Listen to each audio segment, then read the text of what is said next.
Iran ने war खत्म करने के लिए 3 शर्तें रखी हुई है। क्या अमेरिका और इजराइल ये शर्तें मानेंगे? सबसे पहली शर्त है ईरान के राइट्स की रिकॉग्निशन, मतलब ईरानियन राइट्स की रिकॉग्निशन।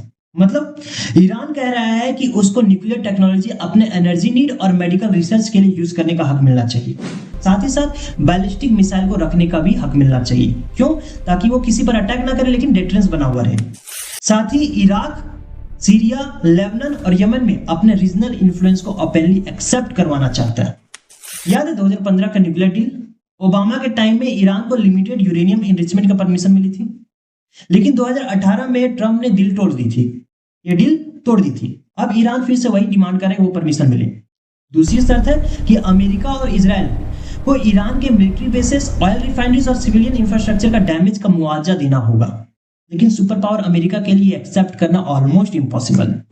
तीसरी शर्त है एक लीगली बाइंडिंग इंटरनेशनल गारंटी कि फ्यूचर में ईरान पर कोई स्ट्राइक, साइबर अटैक या असैसिनेशन ना हो। स्टक्सनेट साइबर अटैक और न्यूक्लियर साइंटिस्ट की किलिंग के बाद ईरान ने अब यूएन बैक्ड एश्योरेंस चाहता है।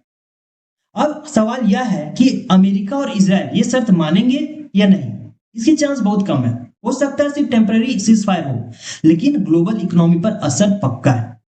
स्ट्रेट ऑफ हॉर्मुज से तेल की सप्लाई डिस्टर्ब हो रही है, प्राइसेस ऊपर जा रही है। इंडिया जहां 85% ऑयल इंपोर्ट होता है, वहां पेट्रोल डीजल महंगा होगा, रुपीज वीक होगी। गल्फ में काम करने वाले 8 से 9 मिलियन इंडियन भी रिस्क में आ सकते हैं। तो दोस्तों, ये सिर्फ एक रीजनल वॉर नहीं है, बल्कि ग्लोबल इकोनॉमिक शॉक बन सकता है।